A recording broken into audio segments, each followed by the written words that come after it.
welcome to Speak for Yourself. I'm Emmanuel Acho. If you're a football fan, if you're a Cowboys fan, you're going to care about this. The most important game of the Cowboys season is this weekend. It's actually the only game that really matters since their bye week because it's finally versus a legitimate opponent. Look at the top 5 teams in the NFC. I'll tell you, you have the Packers, you got the Cowboys, you got the Bucks, you got the Rams, you got the Cardinals. Well, 4 of those 5 teams have beaten teams with 10 wins this season, starting with the Green Bay Packers. We know the Packers, what they've done. They beat the Cardinals. They beat the Rams. Both the Cardinals and the Rams have 10 wins this season. But if we move on from the Packers, we look at the Buccaneers. We know what they've done. They've beaten a team with 10 wins. They beat the Dallas Cowboys week 1, prime time, Thursday night, September 9th. We were all watching. Move on from the Bucs, another top 5 team in the NFC. You got the Rams. Now, the Rams have beaten 2 10-win teams. They beat the Bucs. They beat the Cardinals. Move on from the Rams. Y'all know where I'm going with this. We got the Arizona Cardinals. They beat a couple teams with 10 wins on the season. They beat the Titans, and they have beat the Rams. But America's team, the Dallas Cowboys, who have they beaten? They haven't beaten no 10-win teams, I'll tell you that. Most significant win that they have this season, a Week 5 win over a rookie quarterback, Mac Jones. Most significant win they have this season, a Week 2 win versus a 500, 8-7 Chargers team. The Dallas Cowboys can make a statement, shut everybody, myself included, up this weekend. And I'll tell you right now, that's very hard to do. But I don't think they get it done. Anyway, Marcellus Wiley off today, joined by the one and only Joy Taylor. I have nothing to do with this football, so I'm going to hold on to it. But Joy, what kind of statement can the Cowboys make this weekend? The kind of statement that would shut you up? Is that what you said? That's hard to do? Hard to do. When did I become the Cowboys apologist around here? I guess I'm going to do it again. I'm going to defend the Cowboys. They can remove some doubts from some doubters about what they're capable of. But I don't want to hear that this wasn't a good win after they beat the Cardinals, and then you want to talk about how the Cardinals are reeling and they've lost 4 in a row. I don't want to hear about that afterwards. This is either a good win over the Cardinals and a significant win, and a statement win, or it's not. I don't really think it's as big of a deal as you are making it out to be. They have wrapped up the NFC East, and the Packers are at the top of the NFC right now. Now, there's a lot still to play for. There's a lot still to play for because of the number 1 seed. So to me, that's what I want to see from Dallas this weekend. I'm not overly concerned about their offensive situation. We already know what their defense is. It's spectacular. But we're showing the NFC playoff picture right here. This is what Dallas is playing for this weekend. Arizona's just trying to stay. They're just treading water. They're trying to figure out what to do with the rest of their season right now and how to go into the postseason with some kind of momentum. Dallas is not in that situation. So it's a little complicated. Green Bay's going to clinch the NFC's number 1 seed in a first-round bye and home field advantage this week if they win and Dallas loses. So if Dallas wins, that's going to make things more complicated going through the rest of this season with only 2 games left. Obviously, that bye and that home field advantage is huge for Green Bay. They want that. They want to get some stars back. Everyone's vying for that because there is only 1 bye now with the additional game in a 17-week season. But I'm not really tripping. This is not a game that if Dallas loses is going to change my opinion of them either way. I know what their defense is. I know what Dak is. Obviously, they'd like to get this win. I think they will get this win. But the way that Arizona's playing lately, this isn't a game that's going to really move me. See, this game would move me in so many different ways. Now it'll move one thing, my mouth to silence, because I've been talking crazy. But here's the crazy thing, man. I'm from Dallas. Y'all know this. Sel thinks I have self-hate. I have no self-hate. But somebody, Joy, in this world, somebody in our country, somebody in Los Angeles, somebody on television has to be a truth teller. Oh, here we go. And if that has to be me, Cowboys fans, you can thank me later, but that will have to be me for now. Cowboys, who have they beat? When I look at it, the quarterbacks they've beat, Jalen Hurts, Sam Darnold, Taylor Heineke twice, Mike Glennon, Kirk Cousins, Daniel Jones. They did beat Justin Herbert, who leads the AFC in pick sixes. Now, I'm not going to undermine all of the Cowboys' victories. I'm not going to parse them out. That would be dumb. You've already stated how big a game it is in actuality. It's a huge game in actuality. If the Packers lose to the Vikings, which they've done this season, and the Cowboys beat the Cardinals, Cowboys can take the 1 seed. Yes. What I know about the Packers is they don't lose often. I know they lose even less often at home. Under Matt LaFleur, 21-2 at home. So if the Cowboys can somehow rob this 1 seed, that is huge in actuality.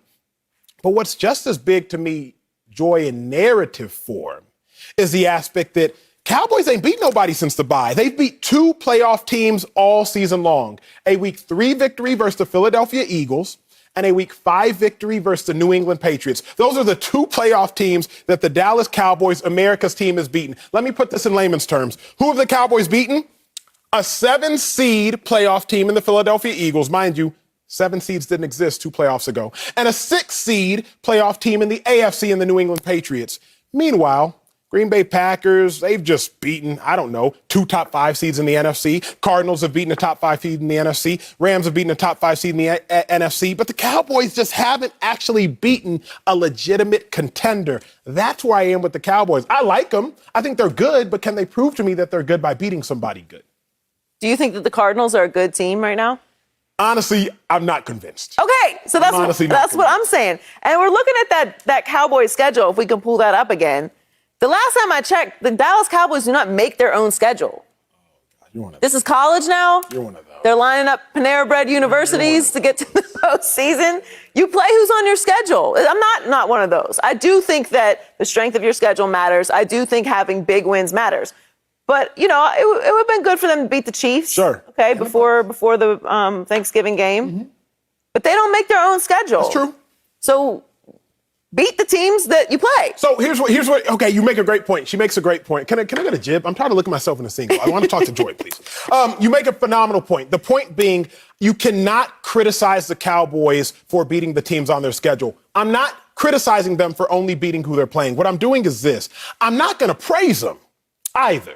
Well, that's fair. That's fair. You don't have to exaggerate their record. Thank you. But you can't criticize them for beating bad teams if the bad teams is on the schedule. And that's not what I'm doing. I didn't come out here and say the Cowboys are a bad team because they ain't beat nobody. I didn't come out here in a 3-piece church suit saying all that. No, I didn't say that. But what I did say is this. I'm not going to praise the Cowboys for not doing something that the Packers have done, the Rams have done, the Cardinals have done, and the Bucs have done. The problem to me is this. Cowboys fans are looking at me like, well, Acho, they slacked the Washington football team. Congratulations, y'all. It's Taylor Heineke. I think Taylor Heineke is a great story. I think Taylor Heineke is a decent quarterback. But are we really going to brag about whooping up on the Washington football team? You blocked a punt, phenomenal job. Special teams matters. All I was a special teams player. You scored on defense, phenomenal job. DeMarcus Lawrence, so good to have you back. Great person, even greater player. No, great player, even greater person. But I'm not going to sit here and brag about the Cowboys like I can brag about the Packers, like I can brag about the Bucs, like I can brag about the Rams. To your point, because you called me out, I hate this. You must have watched 8 Mile recently. When you beat somebody to their own lines, you already know what I'm going to say. Once they beat the Cardinals, well, the Cardinals are on a 4-game losing streak, so are the Cardinals even good? But you're not going to be the only one that says that. True. But at a minimum, Joy, at a minimum, we know this. The Cardinals are better than the Giants. The Cardinals are better than the Saints.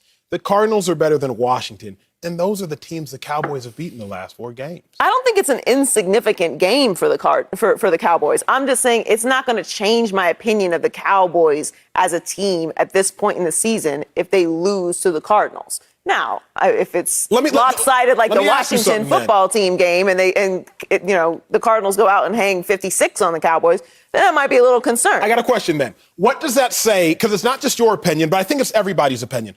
If the Cowboys lose to the Cardinals, mind you, NFC playoff teams that they have played, Buccaneers, they lost. Obviously, that was week 1. I'm not an idiot. Week 1, yeah. Eagles, they beat, but that was week 3, y'all. So we got to throw those both out the window.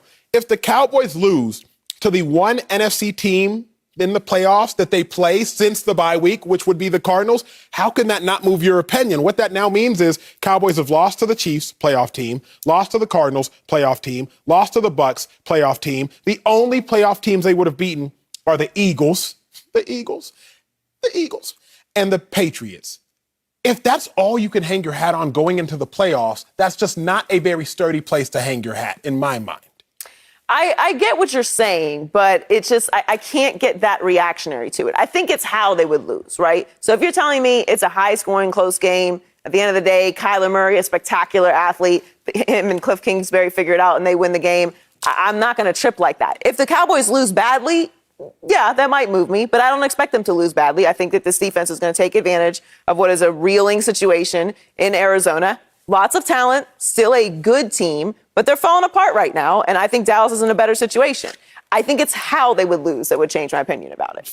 But at the end of the day, this is a huge game that Dallas is going to get up for. They have a lot to play for despite having clinched the NFC East. Joy Taylor, I'm born and raised in Dallas, Texas. You're born and raised where? Pittsburgh, Pennsylvania. It would be selfish of me to only talk about the Dallas Cowboys in the A block. So let's move to Pittsburgh and talk about Ben Roethlisberger. He said as recently as today, that it might be his last game at Heinz Field. Ben Roethlisberger might legitimately retire. I know y'all have heard it before. Sure, the Ben who cries wolf. No, it's serious this time, y'all. I think he might retire. Now, before we all rejoice and hurrah, let me remind you, there are roughly 5 to 6 first ballot, or at least sure, Hall of Fame quarterbacks of this generation.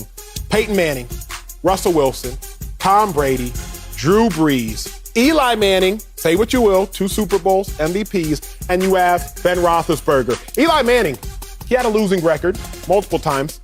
Russell Wilson this season, he has a losing record.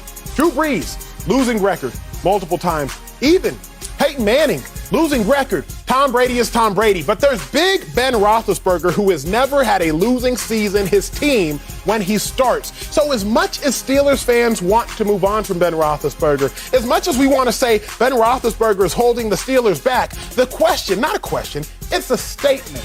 The Steelers don't lose, at least have losing records when Ben Roethlisberger is at the helm. And sure, you could replace him for a rookie, but rookie quarterbacks typically suck.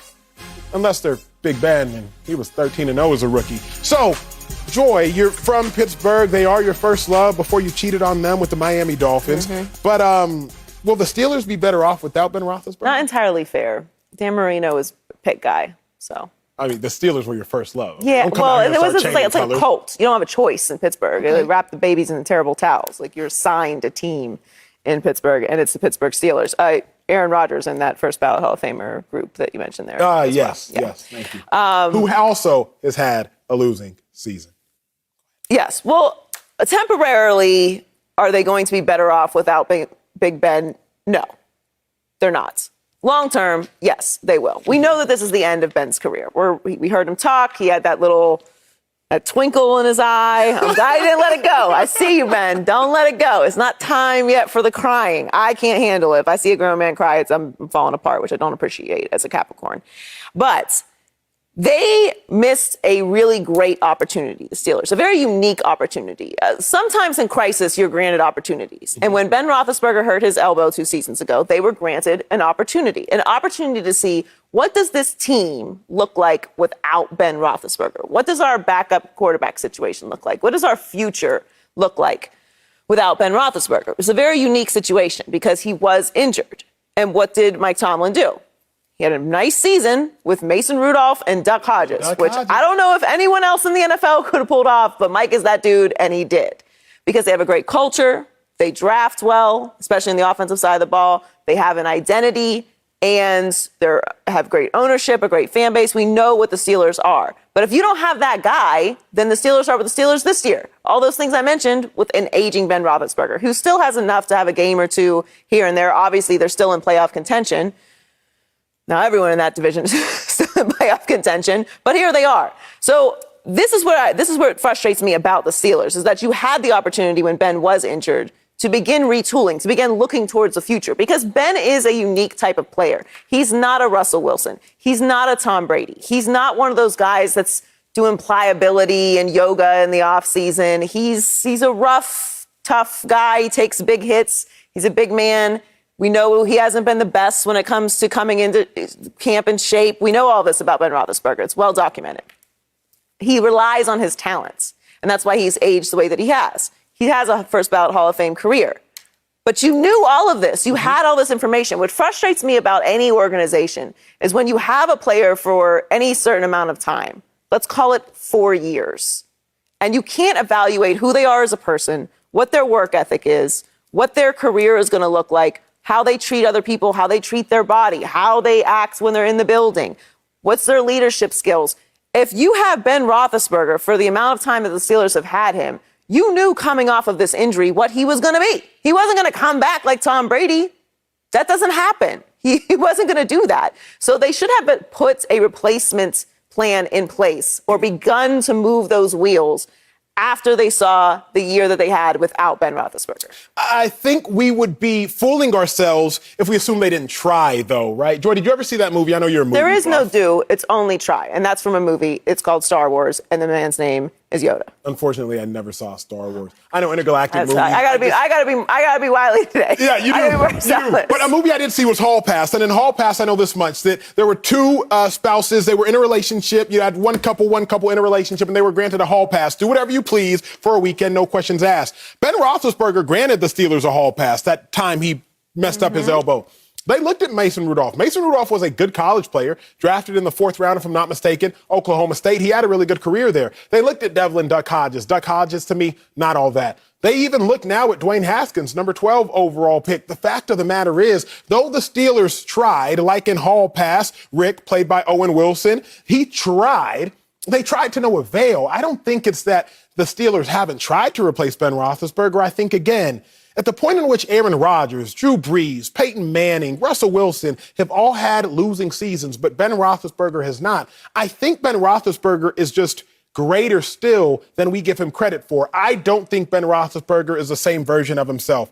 I recently was watching John Madden's last broadcast. If you remember, it was the Steelers Super Bowl versus the Arizona Cardinals, and that Ben Roethlisberger was different. But even this Ben Roethlisberger is keeping the Steelers afloat in the toughest division in football. Without him, I think the Steelers will look kind of like the New York Giants. Like how everybody was trying to get Eli Manning out of there. We benched Eli Manning for Geno Smith, if y'all remember. I did not approve. Nobody did, except for ownership. However, the Giants now look at him. Terrible. How long do you think the Steelers will be in football purgatory without Ben Roethlisberger? Well, it depends on what they do this offseason, right? Like, there are some options, not highly touted in the draft, but there are some options in the draft. They could do that. They have the number 15th overall pick right now. They also have a 2nd, 3rd, 6th, and 2 7th round picks coming up in the draft. So they could package that, move up, and get a quarterback because they have done a good job of drafting young players. Obviously, you have Najee Harris, you have Chase Claypool, you have TJ Watt. You have some pieces and some leadership on the team. So moving up in the draft, if you liked one of these guys, obviously Kenny Pickett is someone that continuously comes up. If anyone knows him, it's the Pittsburgh Steelers. They share facilities with the University of Pittsburgh. So they know him. If they take him, I would feel confident about that because they've had plenty of time to evaluate him. There's also, obviously, some talk about Aaron Rodgers possibly moving on. I know you don't think he's going to do that, but it's available that he moves somewhere else. The Steelers would be a great option. I think Pittsburgh Steelers fans would accept that option. There's not a whole lot available in the offseason. So that's why I say temporarily they might not be better. Like for the year or two, it might be a little bit of a struggle to find the replacement for Ben Roethlisberger. But again, to your Hall Pass example, you had the option to go out there and look, and maybe there wasn't something better at the moment, but there needed to be more of a sense of urgency about it. You can't be an organization like the New York Giants, like the Pittsburgh Steelers, these cornerstone international brands for the NFL that are just struggling to put a good product out there because you don't have anything at the quarterback position. You can't be that. Now, I have faith in the Steelers. I have faith in Mike Tomlin. I have faith in that ownership that they won't allow that to happen and they will be aggressive. But it could be a little scary because now you're in a different division. For a long time, we know it was Steelers-Ravens in this division. That's not the case anymore. The Browns have a great roster. They'll figure out what they're doing with Baker Mayfield. We know what Joe Burrow and Cincinnati is building. And the Ravens will get back on track. They're dealing with injuries right now, but they'll be right back where they were at the beginning of this year, next year, which is talented, aggressive, well-coached, and they have Lamar Jackson. We know this much. The Steelers desperately need a quarterback. Maybe they'll find one in the league with Aaron Rodgers. We'll talk about him later. They might find one in college. And speaking of college football, the playoffs are among us. The two biggest games are almost here. But the college football playoffs were based off of a lie. I cannot wait to reveal that one to you. Coming up next, I'll be joined by Joel Klatt, college football expert. Speak for yourself. Brought to you by Popeye's Mac and Cheese. Try the new and improved recipe. Then thank me later on Twitter. Let's speak for yourself. See you soon. Welcome back to Speak for Yourself. I'm most excited about this segment, joined by one of the brightest minds in all of college football, myself. All right, Joel Klatt. I was going to say, I'm looking around. I'm like, who are we talking about? Klatt, I can't wait for this one. Now, I got to be honest. I think the college football playoffs are based off of a lie. Why is that? You got to tell me. When you say, I heard you before, so please outline what the lie is. I could tell you again, but I could better tell you by showing you what I showed the world roughly 30 days ago. Let's roll it. See, the reason that Georgia made the playoffs is because we thought Georgia was great. But why did we think Georgia was great? Because of SEC bias. You see, Georgia beat Arkansas when Arkansas was ranked number 8. But by the end of the season, Arkansas had 4 losses at 8-4. They're not in the top 20. Georgia beat Kentucky when Kentucky was ranked number 11. But by the end of the season, Kentucky had 3 losses. They're not in the top 20. Georgia beat Auburn when Auburn was ranked number 18. But by the end of the season, Auburn had 6 losses, 6-6. They not even ranked. So is Georgia one of the 4 best teams in college football? Maybe. But we were going to believe so. Either way. Klatt, I think SEC bias is real. At first, it was an opinion I got criticized, scrutinized, ostracized for. But then, bowl season, SEC's 1-4 in bowl games. Florida lost to UCF. Army beat up on another team. And then you got Houston beat up on, who was? I know Mississippi State lost to Texas Tech. They lost bad. SEC just got their first win. SEC bias, is it real or is it not? Okay. There is an issue with people believing that an entire conference can ride on the coattails of 2 or 3 great programs. Mm-hmm. And that's what happens with the SEC. So the SEC has had the best teams in college football for over a decade. Mm-hmm. And you can't argue with that. That's just irrefutable. The evidence has been there through into the BCS era, the college football playoff era. They have the best teams at the top. Thank you. The problem is that at the middle and the bottom of the conference, they're not as dominant or as good as people believe that they are. And generally, the people that are shouting about the SEC and the greatness of that conference overall are those teams. The ones that need the coattails of Alabama and need the coattails of Georgia and need the coattails of LSU when LSU was winning a national championship under Joe Burrow, or using the coattails of Auburn and Cam Newton, or using the coattails of Tim Tebow in Florida. But the problem is that it never really pans out in terms of the overall conference being as dominant as everyone would like to suggest. Now, having said all of that, I think to be the best, you got to beat the best. And so until someone comes along and actually starts winning national championships at a clip similar to the SEC, that this is going to be a self-fulfilling prophecy. Correct. Because the fact of the matter is that it's not going to change. We're not going to all of a sudden say, hey, Georgia, you were undefeated until Alabama beat you, and so we're just not going to put you into the playoff. Because the problem with your rant there about Georgia is, who was supposed to go? Fair. But if you answer my question with the question, then nobody ends up answering my question. I can give you a statement, however. Remember when Georgia, and again, I do think Georgia was one of the top 4 teams, because I also think I believe the lie. I'm not saying that I am immune to the lies that we are fed. I'll say a couple things. Georgia beat Auburn, and that was so meaningful. But Auburn just lost to Houston in the bowl game. Well, Missouri, they're a really good team. Missouri's in there at 7-6, if I'm not mistaken. They're middle of the pack, SEC, lower pack by some metrics. But Missouri loses to Army in the bowl game. Okay, Mississippi State. Mississippi State is 4-4 in the SEC, Klatt. Texas Tech is 3-6 in the Big 12. Texas Tech is the 9th best Big 12 team out of 10 teams. Missouri is the 8th best SEC team out of 14 teams. But Texas Tech slapped Missouri all the way around. It did. Let me make my statement is this, and I can't wait to hear from you, and I also can't wait to hear from y'all. College football is built off a false premise. Okay. The premise is this. The SEC is better from top to bottom. When you beat an SEC team, it means more. When you lose to an SEC team, it doesn't mean that much. The SEC started the year with, I think, 5 teams in the top 25, maybe 6. They ended the year with only 5. They started the year with 3 teams in the top 5 or in the top 8. They ended the year with only 2. So if you start with SEC teams being great, then when you beat an SEC team, it means too much. That's my problem. So you're right. SEC teams have always been the best. But isn't it because we started with a false premise that SEC teams are the best? I mean, listen, the records are what they're going to be. And when Texas Tech beats a Mississippi State, then you can start having the debate. Hey, was Mississippi State as good as we thought that they were? Is the middle of the conference, is Auburn as good as we thought that they were? So on and so forth. You could have this conversation about the Big Ten, by the way, because the Big Ten seems to have been very good right in the middle. The middle of the Big Ten seems to have had very competitive teams. The problem is that when you start to extrapolate this out and then you see a champion at the end of the year and that champion generally ends up being an SEC team, and then you move to the NFL draft, that's when it's really imprinted in everybody's mind. Why? Is because all the players that are going to the NFL generally come from the SEC. And the Big Ten kind of, but mostly the SEC. So when all the talent is there, they're winning all the championships, this narrative is going to perpetuate. Now, the fact that Mississippi State and Auburn and some of these other teams ride the coattails of that, that's the frustrating part for all of us in college football, but I don't think that that's going to change anytime soon. Let me just give you a quick stat. Please do. Georgia, who you were saying, hey, maybe they weren't as good as we thought they were. Did you know that just on the defensive side of the football alone, just the defensive side, they had 9 players in their two deep that were recruited as 5-star athletes? 9. Just to give you a sense of how many that is, just the defense, the entire Pac-12 conference this year had 9 players that were recruited as 5-star athletes.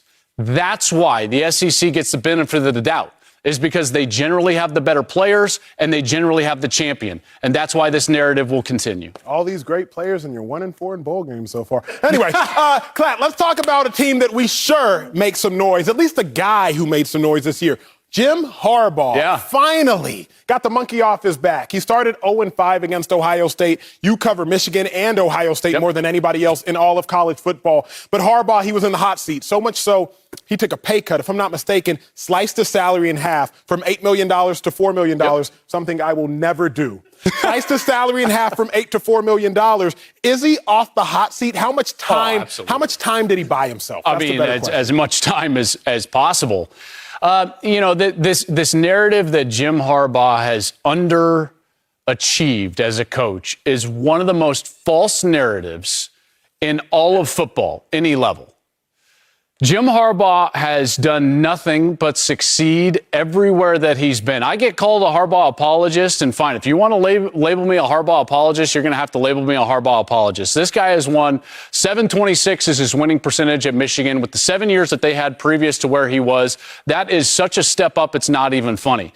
He went to the University of San Diego, and he took a team that was absolutely nothing, and he took them to an 11-win conference champion. He goes to Stanford, a team that was absolutely nothing.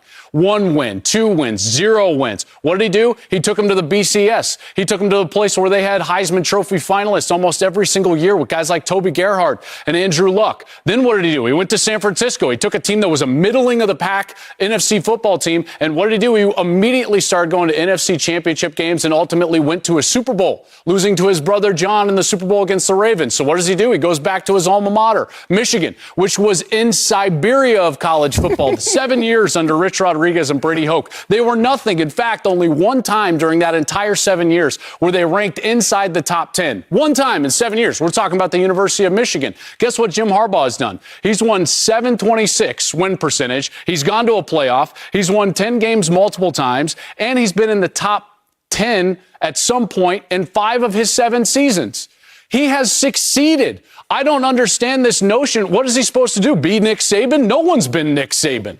Right? So everyone says he's got an Ohio State problem. So does the entire Big Ten. Who is beating Ohio State? Because the last time I checked, the first time Ohio State lost a conference game with Ryan Day as their head coach was in the big house with Jim Harbaugh on the other side. So Jim Harbaugh has succeeded, folks. He's one of the most successful coaches across any level of football that we've ever seen. And all you haters are just going to have to know the truth and respect it. because this guy can coach himself some football. Ooh, I got to go to break after that, but I'm not going to because I still have several more questions. I do know this much. Beyond everything you just told me, I know where the other $4 million of Jim Harbaugh's salary went because you must be on payroll.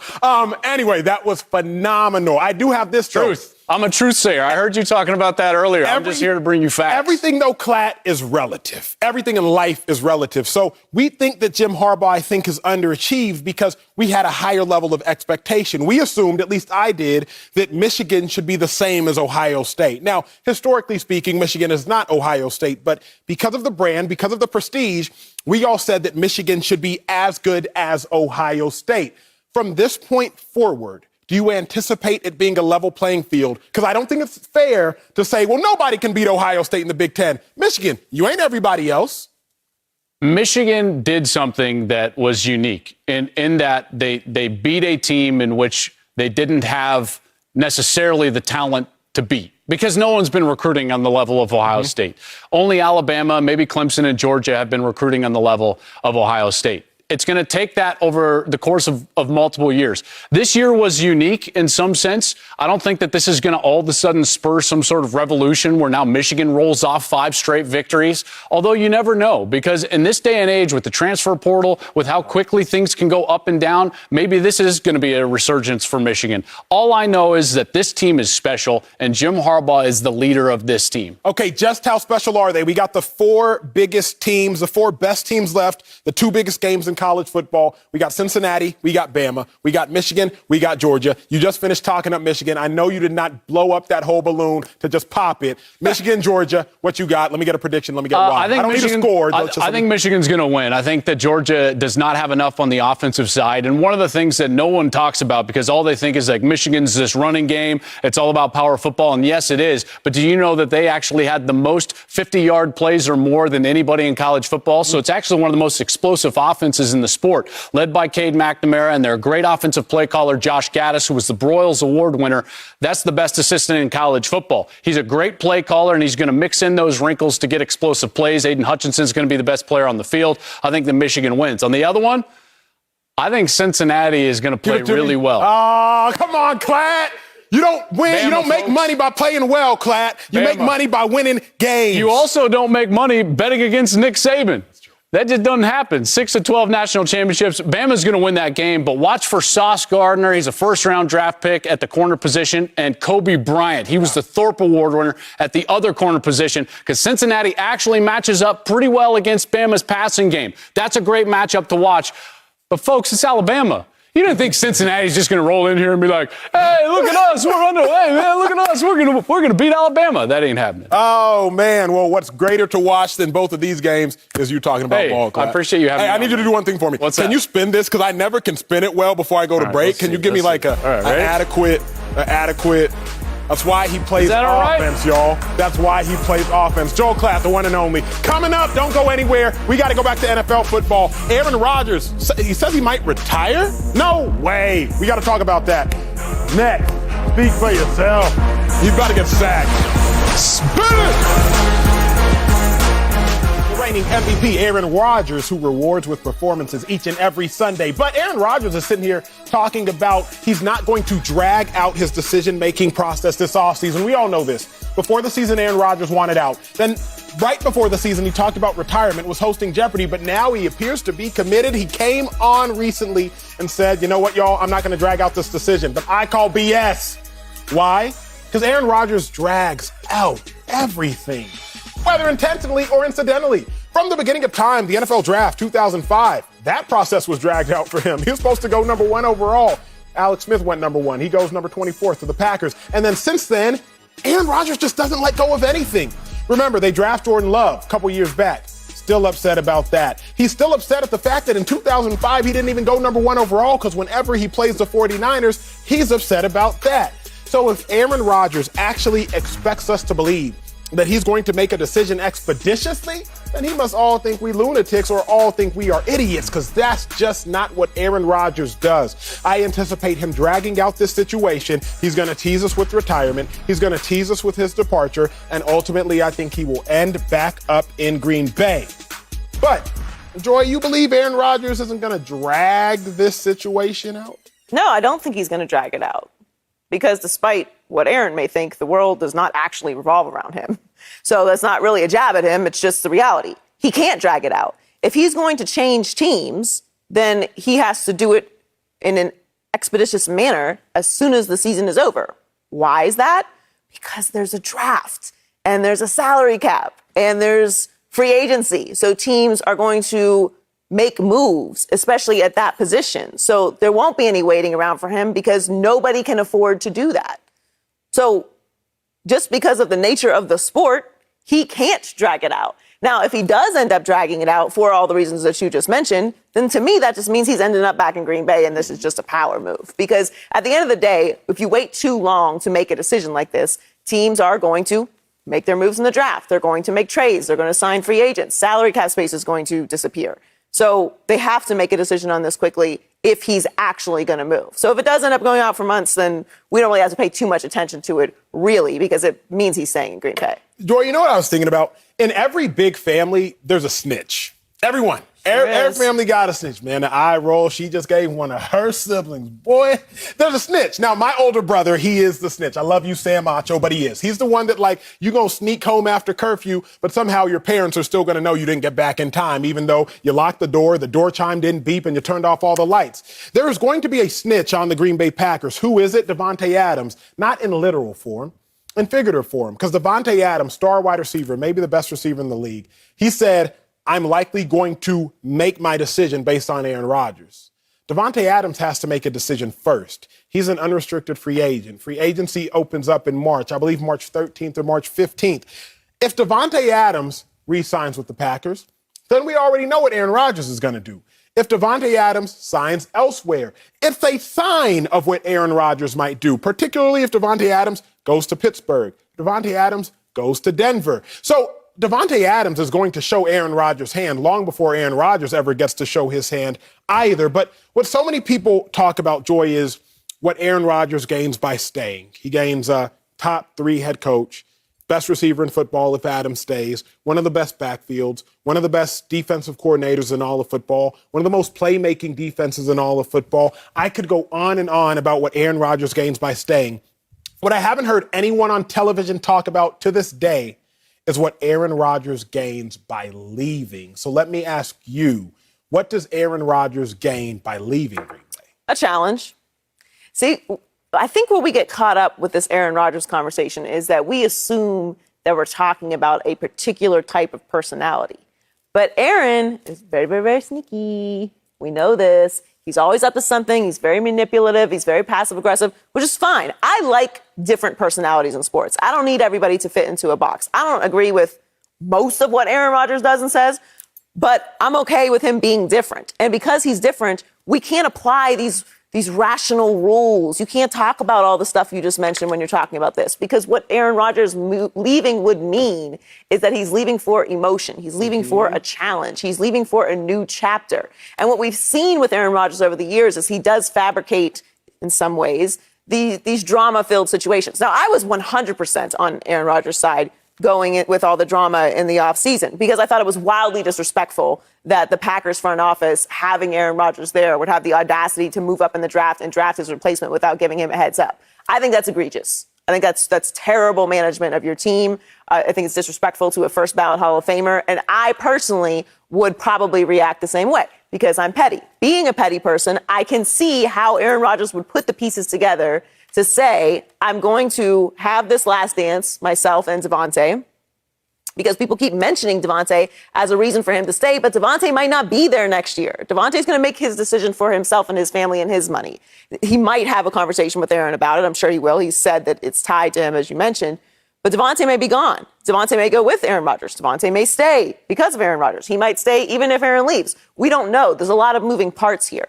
So you can apply the reasons that you mentioned to why Aaron should stay. But Aaron is a guy that likes a challenge. And maybe he just feels like his challenge in Green Bay has ended. Like he wants a different scene. He wants a different step. He wants a different chapter to his career. We've seen people leave situations and take a step back and be like, why would they leave that situation? All the time. So that's why, to me, it would not be terribly shocking if he left. I don't think it would be terribly shocking. I think it would be terribly unintelligent. I don't know that you can apply intelligence to this. But say he goes, it is a better situation for him because we've seen what he can do there, right? Yep. But who's to say he won't go to another situation and have more success there? The reason I say this is I'm never a guy to, let me take mystery box number one when you already know you have a great sure thing. Aaron Rodgers has a great sure thing with the Packers. Now, I do believe if Aaron Rodgers goes somewhere else, he'll get back to a championship game. Maybe not a Super Bowl, but a AFC or NFC championship game, regardless of where he goes. He's doing that now in Green Bay. Because wherever he goes, there he is. So I agree with you in the fact that he'll get back to a championship game. I think in Green Bay, though, we know you already can Sharpie him into the NFC championship and then likely maybe the Super Bowl this year based on the talent he has around him. You speak about emotions. The problem is emotions are great when you can control them. But at the point in which the emotions start to control you, now all of a sudden you will at least see your career start to decay before your eyes. When Shaq left Kobe, Shaq still won a ring. Kobe still won 2 rings. I assume they probably would have won more together. When Kyrie left LeBron, Kyrie ain't won no more rings since. Yeah, Bron still got him one. I assume they would have won more together. We rarely ever see departures from a great player and other great players or a great player and a great franchise, and it actually gets better for the two. Tom Brady, he did what he did. But I don't know that everybody is cut from that same cloth of, yeah, I'm just going to leave and it's going to be even better on the other side.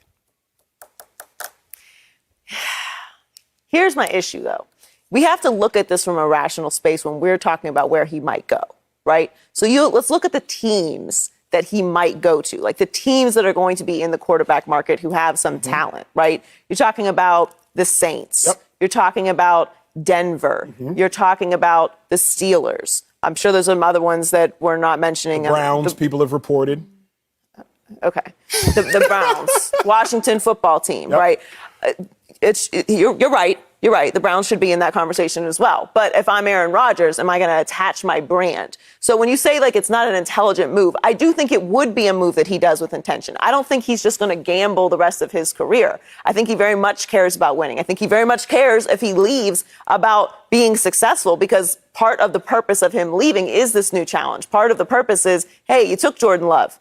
Look what I did since. Good luck to you. I'm going to do better. So I don't think that he's just going to, spin a bottle on whatever team he lands on. That's who his agent's going to give a call to. I think it's going to be a little bit more strategic than that. I think so as well, but I also think this much. Sometimes when you are the smartest person in the room, you don't realize just how small the room is.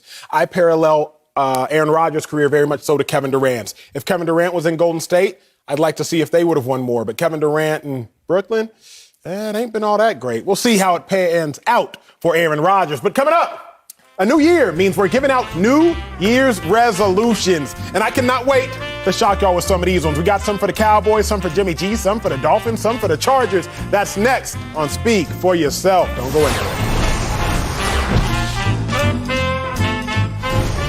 Welcome back to Speak for Yourself. Now, tomorrow is the last day of 2021, so I figured it's time to give out some New Year's resolutions, Joy. Now, personally, I don't really subscribe to New Year's resolutions myself, but for these NFL players, I got some for y'all. Number 1, the Dallas Cowboys. Can we stop saying that everybody should win the MVP? Going into next year, we got to stop all this because at first it was Dak Prescott, he should win the MVP. Then it was Trayvon Diggs, he should win the MVP. Then it was Micah Parsons, he should win the MVP. Everybody on the Cowboys roster before the season is over, somebody in Cowboys Nation is going to say should win the MVP. So my resolution for the Cowboys, please stop saying they should win the MVP. But what if they're the MVP? Once they actually are the MVP, then I'll take it. All right. I'm not a big resolution person either. I'm just more of I'm going to make an intentional change. All right. So this is a change that needs to happen. It's actually not for a player. It's for the whole NFL. And let's get rid of these taunting rules. My God, it's so punitive. It's so exaggerated. It's so unnecessary. Nobody's brawling. Nobody's really trying to fight like that. They're wearing helmets. Relax, okay? We know we don't want to see a Myles Garrett, Mason Rudolph type of situation. We know that. But the taunting rules are out of control. It's way too subjective, and it's cost teams some games. So change the taunting rule. It's unnecessary. Yeah, also, my New Year's resolution, can we stop saying punitive or at least tell me what it means? It hurts a lot. Thank you. Let's use it hurts a lot. Speaking of getting hurt a lot, New Year's resolution, Jimmy G, stop getting hurt. 72 plausible games as a starter, and he's missed 26 of them in his career. Jimmy G gets hurt 36% of the time. Jimmy G, you're a phenomenal quarterback, one of the best quarterbacks in the league. When you're a quarterback in the league, you're one of the best quarterbacks in the league. You're one of the best quarterbacks on the field when you're on the field. So my New Year's resolution for Jimmy G, please stop getting hurt. Gotta be available. I'm a Capricorn. I like consistency. All right, that's what we're gonna talk about. My Dolphins. Be consistent. Stop flirting with other quarterbacks, Miami. Tua is the guy, all right? You drafted him high. We saw from him this year what happens when you lean in and develop a player. It's gonna be all right.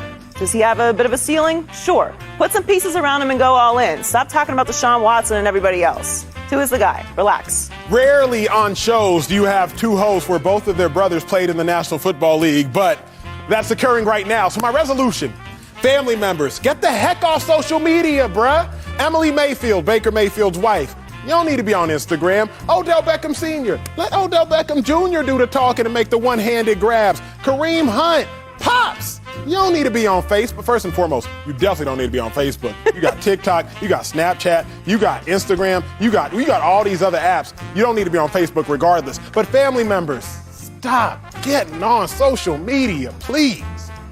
Listen, the way that my brother would have kicked me out the family would not even be a question. But Odell's dad wasn't wrong. He wasn't wrong. He wasn't wrong.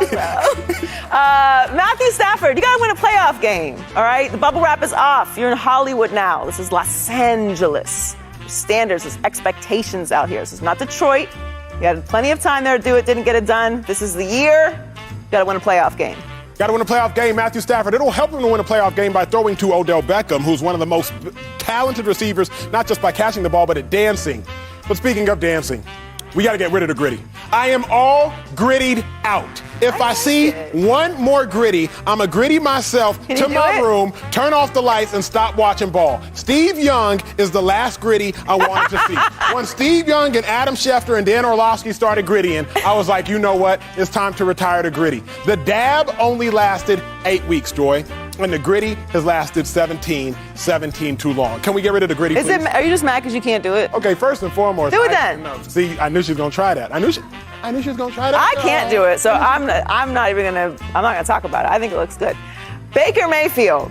It's time to stop shooting the commercials, all right? For now. I'm not somebody who counts other people's pockets at all, but the brand is bigger than the play right now, Baker, and it's not a good situation to be in. You're asking for a little bit extra attention. The commercials are spectacular, by the way. You have a whole entire career ahead of you in acting when this is all over. But for now, we're good with the commercials. We got to go out there and win some games. Also, the NCAA targeting rule, Joy. Oh, I'm going to finish it. All right. Yes, the NCAA targeting rule. So you're a big college football guy. You do college football for Fox Sports. This targeting rule is the worst. It's similar to the taunting rule. It's no good. It's not that they shouldn't have the rule. I'm fine with punishing players for it. Obviously, it's a big safety issue.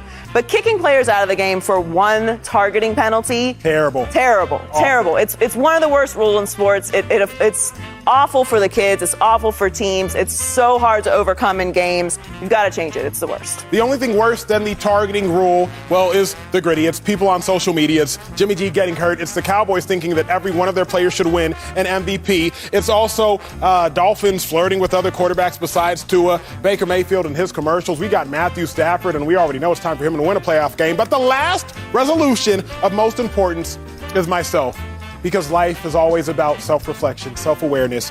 And my final resolution is for me to stop doubting Bill Belichick. I doubted Bill Belichick last year. I was like, you know what? Bill Belichick, maybe it was all Tom Brady. Bill Belichick's a great defensive mind, but is he a great head coach? You got Mac Jones, a rookie quarterback, sitting at 9-6, and Bill Belichick is slated to make the playoffs once again after taking 1 year off from it. So, of all these resolutions, I'd love to see them all come true, because I ain't making none of my own, and I'm definitely not grittying. Coming up, sorry, Baltimore, but you got to worry about your superstar, Lamar Jackson, injured and a down year. That's next. Speak for yourself. Well, it's official, unfortunately.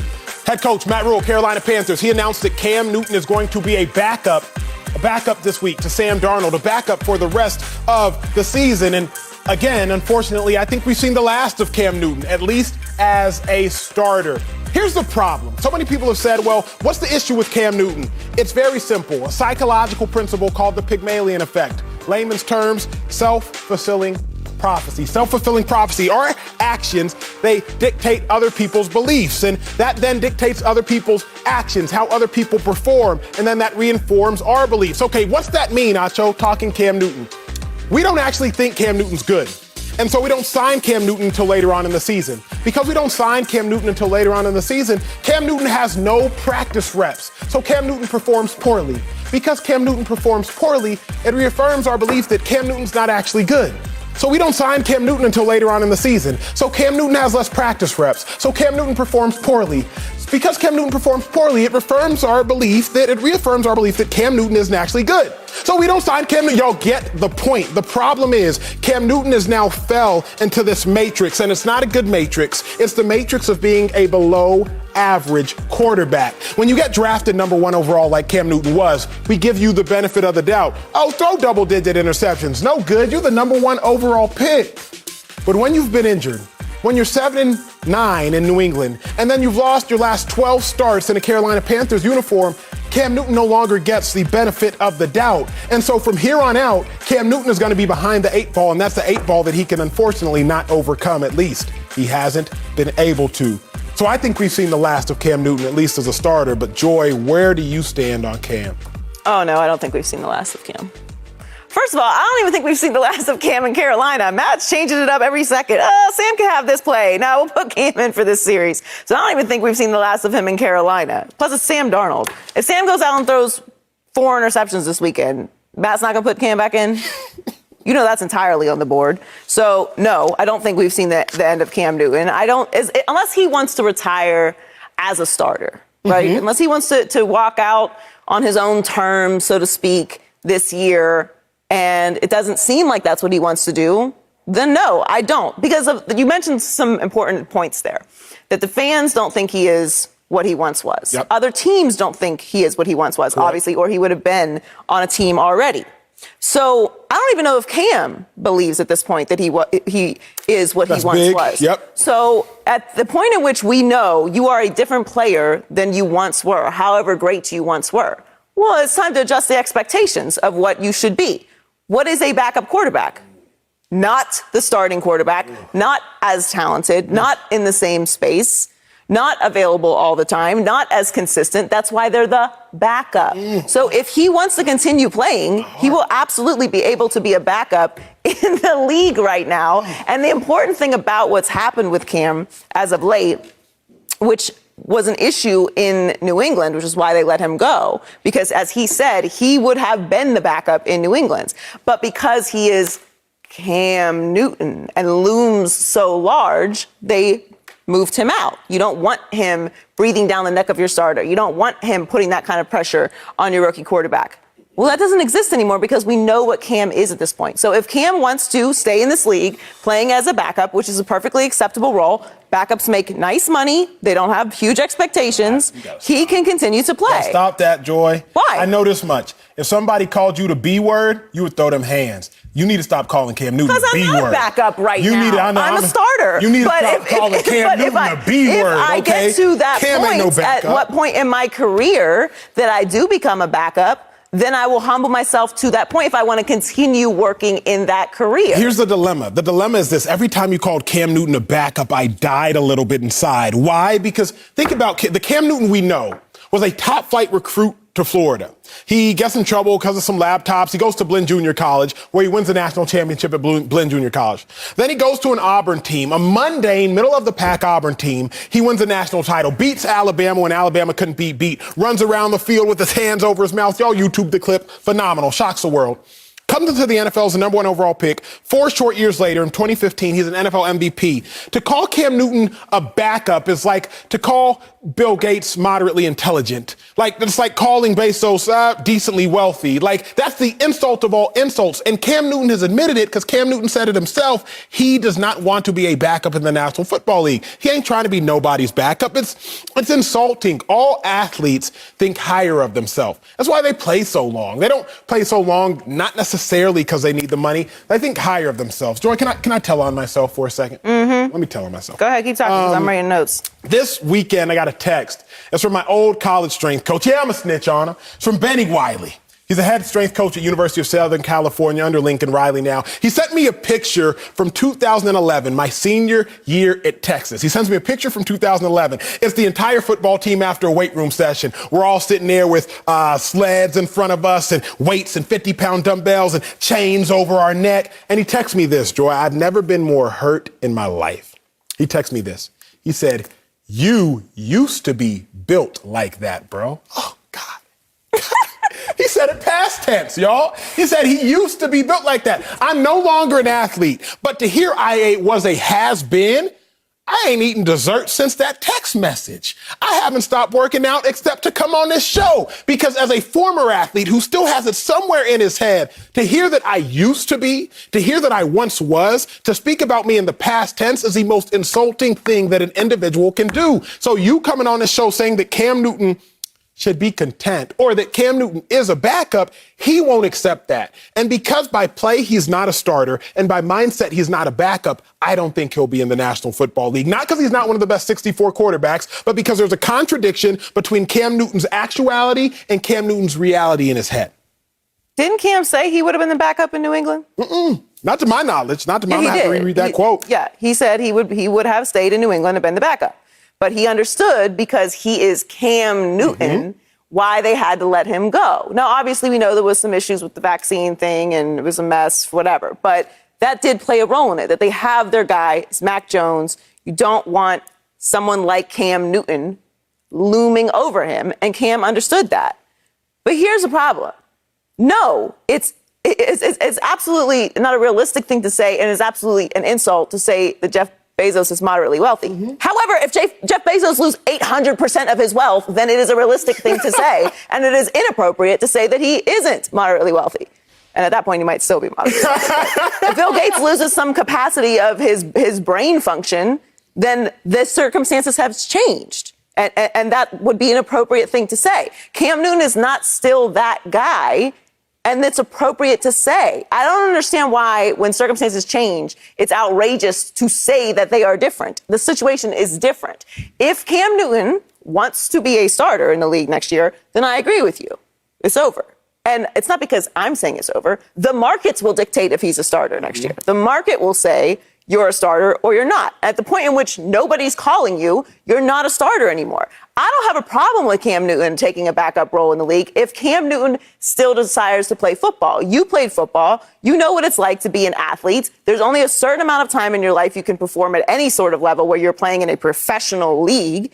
And if it's still his heart's desire to be on a team, to go through the grind, to go through camp, to travel, to be on a roster, then a backup role is perfectly acceptable. And I won't hate that for him because this is what he loves. I think Cam Newton would hate it for him. Not I think. I know, based upon what Cam Newton has said and based upon his actions, he would hate it for himself. Cam Newton is a starter or he is not in the National Football League. The reason I say that is because Cam is too great to be a backup, man. Like, great at what?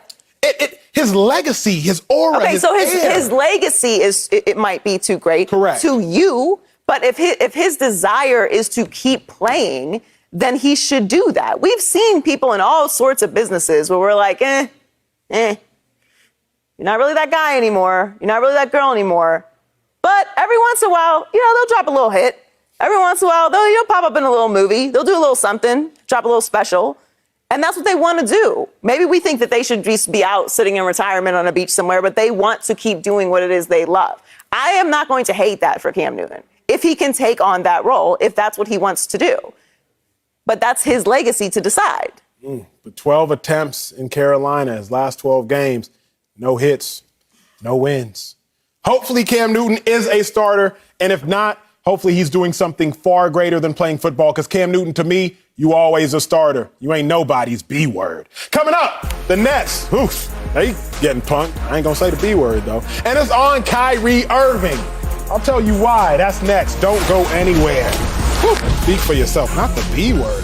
Let's talk hoops. One of the biggest superstars in all of sports, but particularly in basketball, Kyrie Irving, been reinstated, if you will, to the Brooklyn Nets. Now, if y'all remember, October, Sean Marks, Steve Nash, GM, head coach, they said, look, Kyrie, if you're not going to get vaccinated, if you're not going to be a full participant on this team, you ain't going to participate at all, big dog. If you're not going to play in every game, then we don't want you in any games. But they changed their tone. Why? Because the Nets got punked.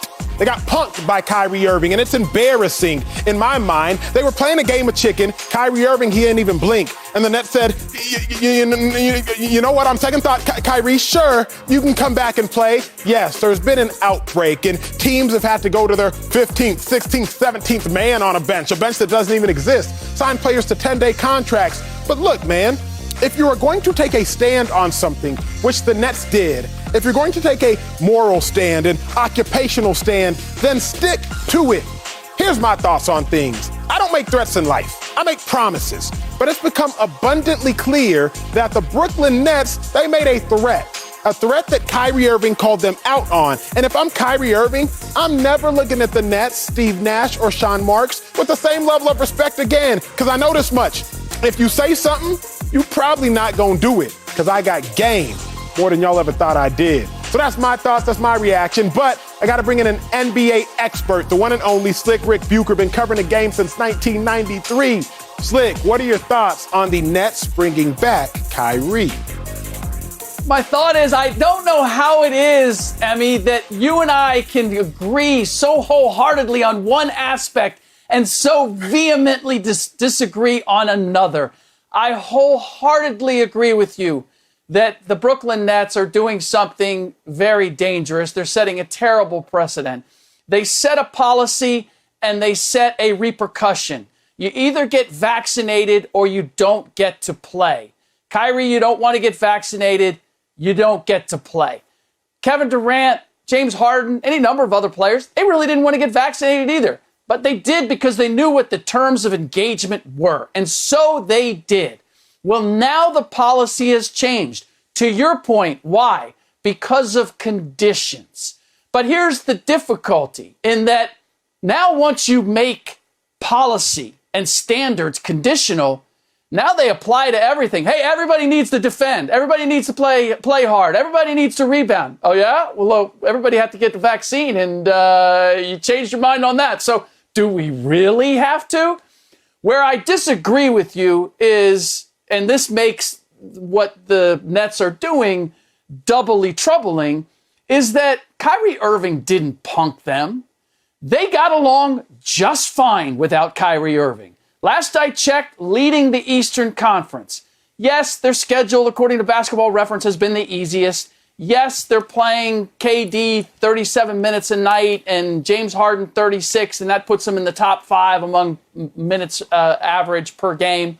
But all that said, they have been just fine without Kyrie Irving. Kyrie learned that, you know what, the NBA and the Nets, they can live without you, but maybe you can't have the same platform that you had without them. So while I agree with you that I have a problem, a big problem that I think the Nets are creating for themselves in making this decision, it's doubly troubling because they didn't have to make it. Exactly right. I don't think they had to make it, but for whatever reason they did. The one and only Joy Taylor still here. What are your thoughts on the Kyrie Irving situation? Oh, I disagree with both of you vehemently. She's right. I got lots of notes. Well, first of all, the one thing that I would agree with both of you on is don't make statements you have no ability to back up. Don't make promises you can't keep. So anytime a team or a coach comes out and says, we will not tolerate this, or we're going to do this, and it's an absolute statement, it's really a waste of time because it's an absolute statement until it's not. It's a policy until the circumstances change. And one thing we know about life is that change is inevitable. And we are in unprecedented times. So change is even more inevitable. Every hour we're getting new information, new policies, new changes to protocols, new treatments, new information, constantly change. And I get it. Most people are not comfortable with change. I'm very comfortable with change. I embrace change. Sometimes it's good, sometimes it's bad, but that's life. And I'm a realist. And I'm not going to spend time whining and crying over things that I can't control. Like, for example, protocols and CDC advisements and what we're going to do with Kyrie Irving. The situation with Kyrie Irving was very clear. They didn't want him to be a part of the team halfway. It's hard to set lineups. It's hard to prepare for a player that's not available all the time. This is a really strange situation to build your team and chemistry around when you have a player that's only available on the road. But what happens? Change because of unprecedented times. We now have a variant that nobody could have predicted. It's extremely contagious. So as Emmanuel mentioned, you're going to your 15, 16, 17 guys, signing guys to 5-day contracts. It's chaos. And you have KD playing an average of 37 minutes per game and James Harden playing 36.5 minutes per game. That's not sustainable. This is a team that's trying to win a championship. So I don't look at this as the Nets backed off of their hard stance and they gave in. It was never a moral stance to begin with. This was never about pushing him to get the vaccine for any other reason than we want you available to play basketball. It wasn't about the Nets are pro-vax and Kyrie's anti-vax. Kyrie's not even anti-vax. He's just anti-vax mandates, at least according to him. So this isn't really about standing on principle. It's about teams making absolute statements they can't back up. For example, Bruce Arians talking about Antonio Brown. You couldn't keep that promise. And I think Bruce Arians is a good man and a good coach. I think he intended on drawing a hard stance for things like what Antonio Brown got involved in. But then he had 3 or 4 injuries to his wide receiver room. So it didn't matter what he wanted to do. It's more about absolute statements than it is about morals or anything else. It wasn't about the vaccine. It was about his availability to the team. Correct. But the problem now is this. If you don't have leadership, if you don't have authority, if you don't have accountability on a basketball team, on any team, then you actually have nothing. I agree with some of what you said, but I got to push back on Slick's point. And really, this is just an enlightening, illuminating dialogue, because if you're on a team and I don't respect the coach, then you're not really the coach. You just got a clipboard and you got a pen in your hand and you ain't wear shorts during the game. You wear joggers. If you say something and I don't actually believe you're going to do what you say, then I can punk you and you no longer run things. I run things. We've all been little children, Slick. I know at one point in time you have young ones now growing up to old ones. I know this much. If you say they're going to get timeout back in the day, you finna get a whooping in my household. You better get that whooping.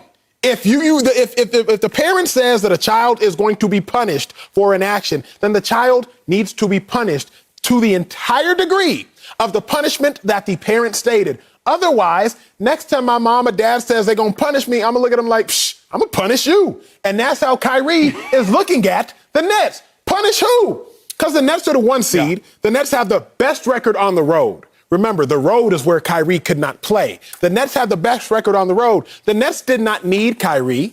However, they still have Kyrie.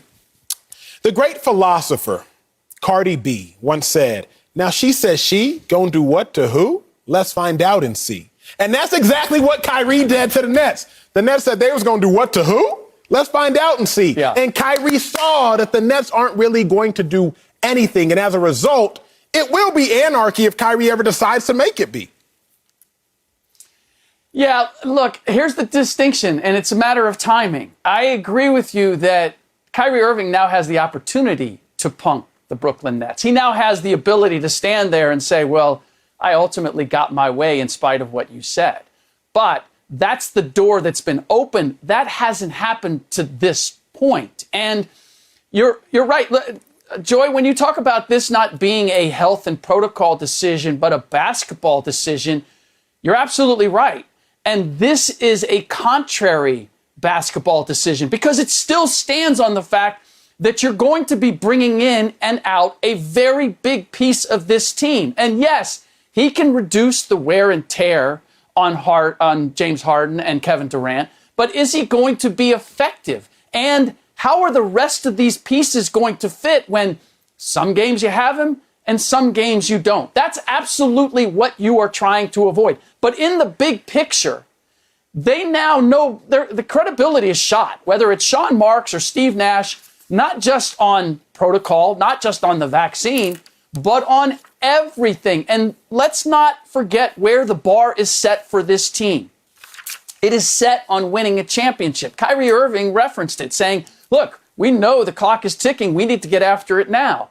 Well, what I know about chasing championships and championship teams is that the pressure of winning a championship will find any crack in your foundation, no matter how small. If your team is not resolute and together and of one mind, if anybody has an ancillary agenda or an idea of what needs to be done, that pressure is going to find it and expose you. And that is what the Brooklyn Nets ultimately have created. And I would say the Tampa Bay Buccaneers have done the same thing. We now have conditional policies. And there was no reason. Joy, this is where I disagree with you. Good point. It's a good They point. didn't have to bring back Antonio Brown. Brooklyn Nets don't have to bring back. You can find, you may not be as Onto something good, slick. but in the big picture, you might be better. She getting her hair. You might not be as good. Look, Yes. I don't want to sound soulless here, but I have to keep it real. These are competitive organizations who are fighting for a championship in a competitive business. We all know there's certain stuff that our certain colleagues can get away with that we can't get away with. And that's just the facts, because that's life. It's not about what's fair. Fair is for fried Oreos and Ferris wheels. In real life, nothing's fair. So you just make it how you make it. I don't judge what the Nets are doing because I never thought this was a moral stance that they were drawing in the sand. It wasn't about get vaccinated or you can't play. It's not even a Nets policy that he can't play at home. It's a New York City mandate that the Nets are forced to abide by. I don't think the Nets would not have him around if he was able to go into the building but be unvaccinated. I don't even think they would care. So to me, this is all about trying to win a championship. I don't think they have any less credibility. In fact, I respect people more who make adjustments based off of new information than people that dig their heels in the ground. Well, this is what I said. When I said it, I'm going to stick with it forever and ever and ever. Okay, well, let's let the world pass you by. And if you don't win a championship with Kyrie on the sideline, they're going to bring that up. So if I'm the Nets in this situation, I'm seeing the wear and tear on KD. I'm seeing the wear and tear on James Harden. I know everything that you're saying is true, which is why I agreed with them not playing him at the beginning of the season. The lineup can be weird. It's very inconsistent. What happens when you get into the postseason? You've got home games. He can't play in those. It's a very strange situation. But they've chosen from a basketball perspective to allow Kyrie to come back. Maybe even their two stars, James Harden and KD, said, look, we'd like Kyrie back. Let's figure it out. Sure. And so to me, it's not about respect or I can punk you or this, that, and the other. We're trying to win a championship here. All that stuff, that gets forgotten when there's a ring on the finger. But here's the thing, a couple things. The first is, it's not as though the world was passing the Nets by. The Nets are quite literally still head and shoulders in front of everybody else at the one seed with the Bulls behind them a game and a half back. So nobody was passing them by. It wasn't a press decision. My issue is this, because I do agree with you, Joy, in the event that the Nets were like, yo, NBA Finals are tomorrow. Kyrie, we need you. Let's roll. Oh, I co-signed the decision to a degree wholeheartedly. But you can't do that. You can't have him sitting around on the sideline, not in shape, not ready to come back. What I think you also can't do is undermine and undercut yourself, right? You don't want to give up what you want most for what you want now. If you really want to win a chip, I don't think it behooves you to, in December, before even All-Star break, to submit yourself to Kyrie Irving, knowing that Kyrie Irving, he got all types of thoughts. So if you submit yourself to Kyrie Irving now, imagine what you might have to submit yourself to Kyrie, to what you might have to submit to later. Slick Rick, we got a few more seconds left. Final thought. Yeah, look, I just believe that we always talk about culture. We always talk about standards with teams. And talent is part of the equation, but talent alone does not get it done. And, Joy, that's where I think you're counting on, just let me put the best team out there. Well, I've seen the best team not win, but I've seen the most cohesive team, the team that's most committed together, that carries the same principles.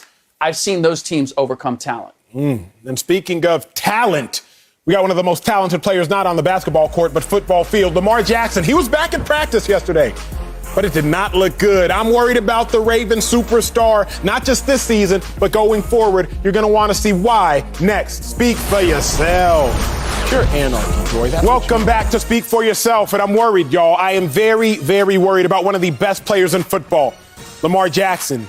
His style of play may, and the operative word here is may, have caught up to him. If you look at the players throughout the NFL history as of late that play like Lamar, super athletic, super talented, they peak too soon. Mike Vick, that's the most near and dear comparison to Lamar Jackson. Remember how great Mike Vick was? Remember how talented Mike Vick was? Well, his career collectively, it peaked in his fourth season. He had the most wins he'd ever have, and that was his only career NFC Championship appearance.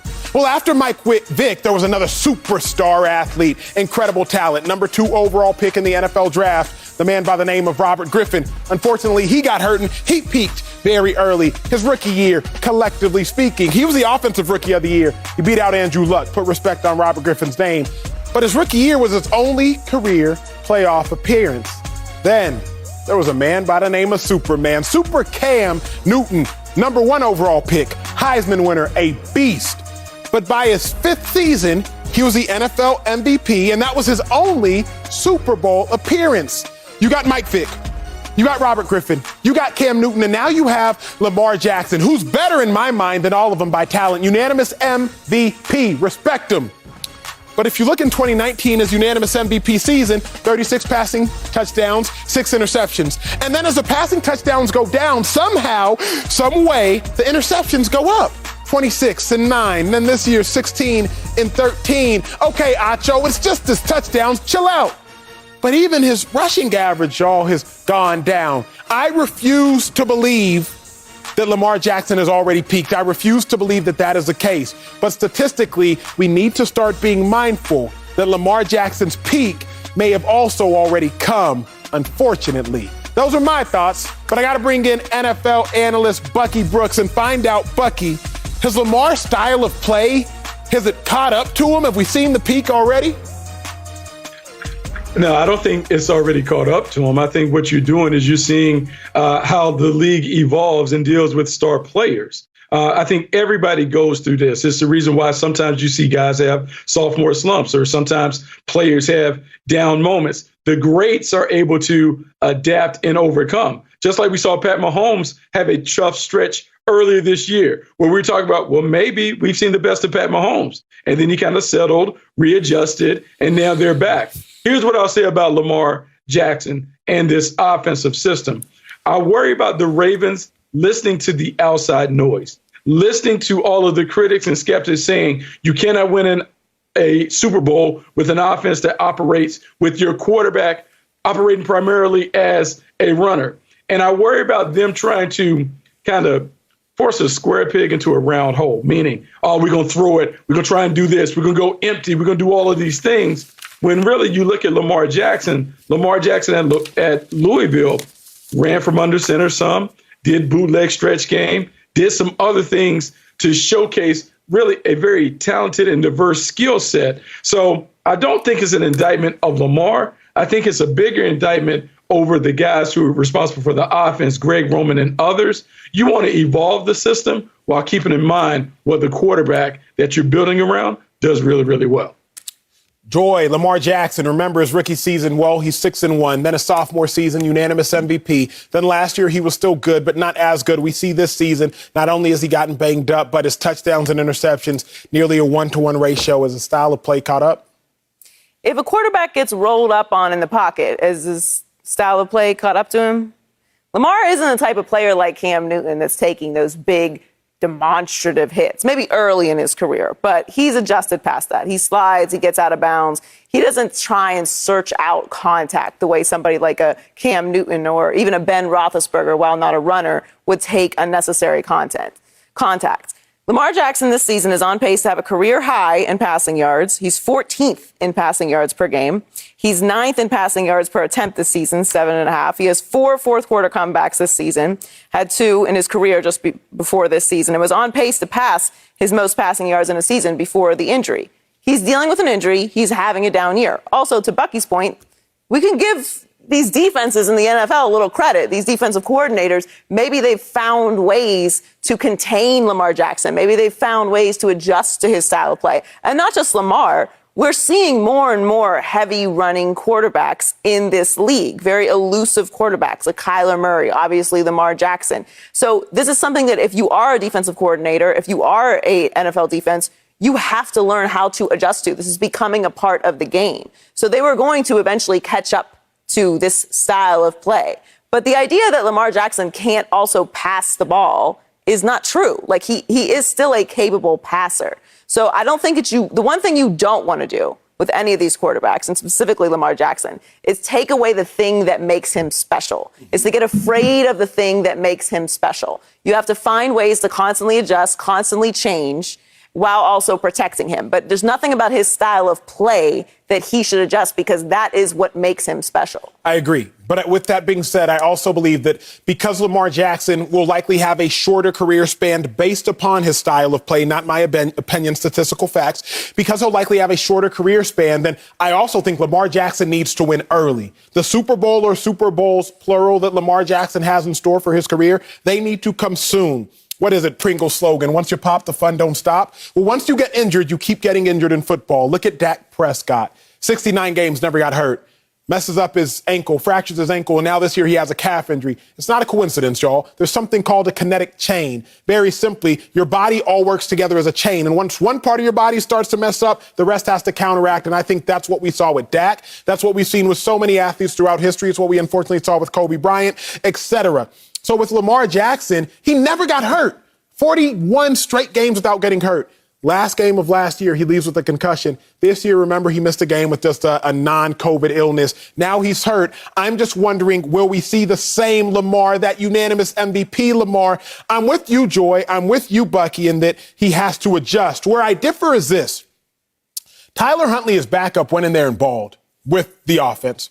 Josh Johnson went in there and balled with that same offense, 300 yards, a couple touchdowns, and one interception. So it's not an offensive issue, Bucky Brooks. It's not a Greg Roman issue, Bucky Brooks. If you can have Josh Johnson, your third-string quarterback, pass for 300 yards, something Baker Mayfield's only done, once this season? If you can have Tyler Huntley rush for 200 yards, have Tyler Huntley have 2 passing touchdowns and 2 rushing touchdowns, something Lamar Jackson hasn't done, it's not on the offense. Lamar Jackson's regression, if you will, maybe on the injuries, maybe on the non-COVID illness, but it is not, it's definitely on the injuries, but I can't say it's on the offense. Bucky, talk to me.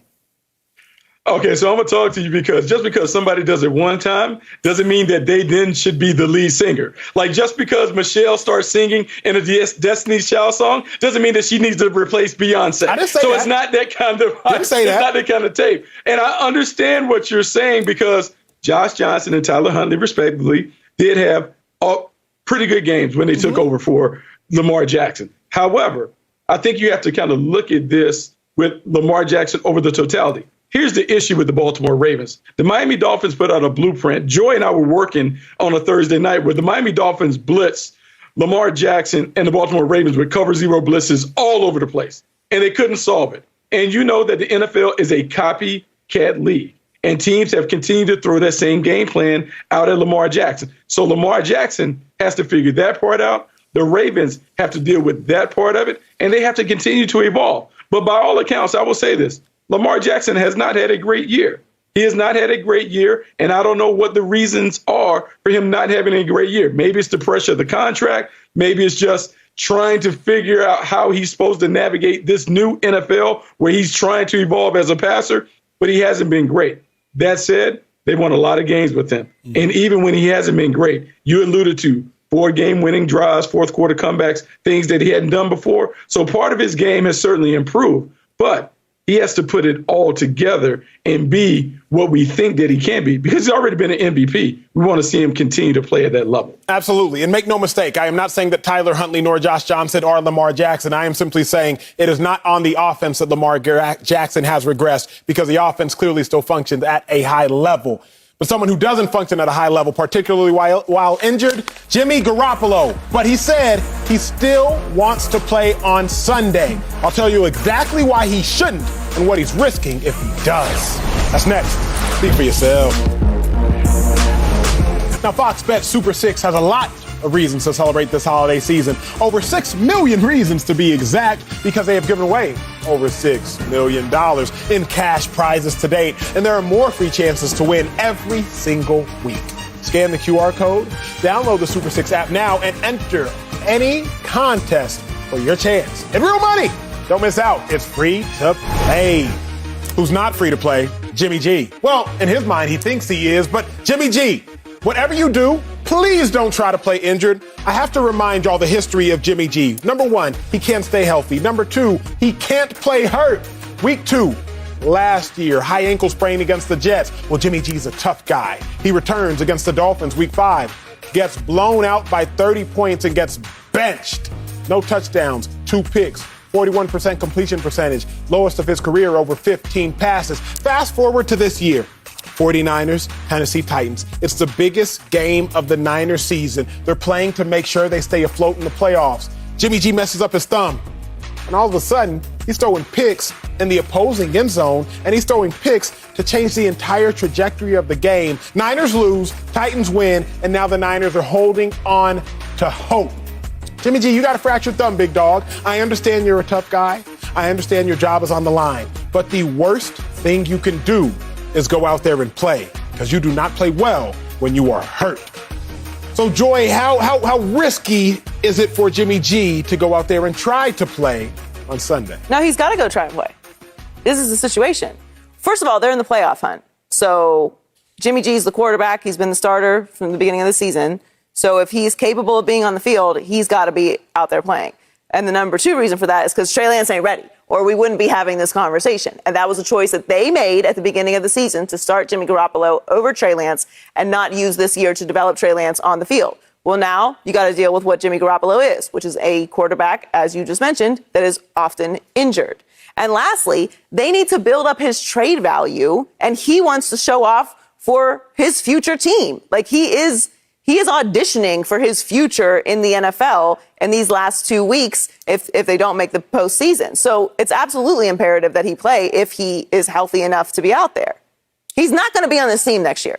He's not fighting for his job here. He's not, for multiple reasons outside of Trey Lance and his availability. If he's cut or traded in the offseason, they're only going to have $1.4 million in dead money. They'll save $25.6 million. Would you like to save $25.6 million today, Emmanuel Acho?